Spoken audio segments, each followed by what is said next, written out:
It was really, really difficult. And I thought that there wasn't really going to be a solution for it. I'd use panty liners, scented panty liners under my arms inside my clothing, and I got the mirror dry, and it's been life-changing, like genuinely life-changing. I had severe hyperhidrosis under my arms, and it dictated an awful lot of my wardrobe choices. Foreign holidays or anything like that that was always an aspect I dreaded, because you'd be wearing these beautiful bright colours and I wouldn't be able to wear them because my underarms would be noticeably wet.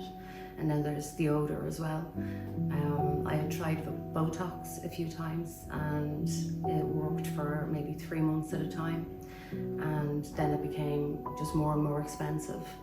During the summer it would be extremely bad, but you'd be among other people who are also experiencing perspiration. In winter time, when you're in work and you have to put panty liners under your arms inside your clothes and things like that, and changing them 3 or 4 times a day, constantly going in to get freshened up, maybe changing your work shirt 3 or 4 times, not being able to take off a cardigan or a blazer you might have on, no matter how warm you might be, because your underarms would be really, really wet.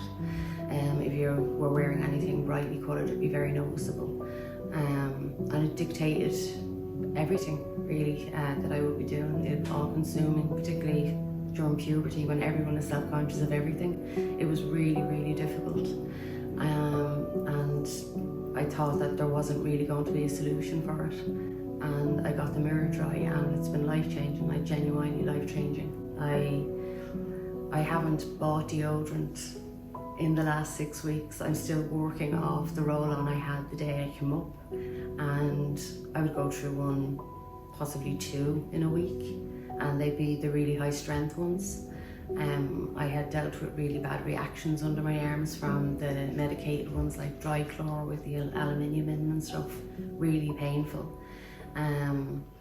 And I haven't had to think about that at all since I got it done. I'd use panty liners, scented panty liners under my arms inside my clothing, and I would change them throughout the day, maybe 2, 3, 4 times even sometimes. I'd be using baby wipes and then freshening up with deodorant again during the day, hoping that other people didn't notice, or dry my underarms at hand dryers. And when the Dyson kind of air dry ones that you put your hands into were introduced, that was not a happy time for me, because you couldn't direct the nozzles. I went to my GP a few times about it. So the last GP I went to about it was very understanding, but I was met with, oh, it can't be that bad, just do this, do that. Other people have bigger problems, and yeah, but the last GP that I had, and I mentioned it to him, he gave me the medicated deodorants, and he recommended the Botox as well. And I did do that and found it helpful, but not in any way impacting enough that you would continue to do it. You could be looking at about €3,000 a year to have that, maintain that, and then you're injecting something into you every 3 months. So I can't stress how much of an improvement it is. I do not think about perspiring under my arms anymore, and it dictated my wardrobe choices, whether I had heating on in my car in the depths of winter.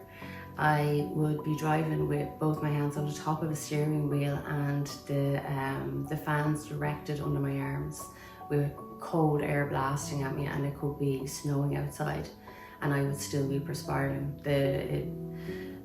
It didn't seem connected in any way to my body temperature or the temperature of my environment. I would just perspire, and it wouldn't be any other part. I didn't have sweaty hands or anything like that.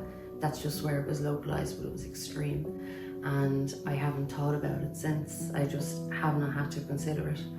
I would be a black clothing person anyway, possibly because I'm so used to it, but I've started to introduce some brighter colours in, yeah.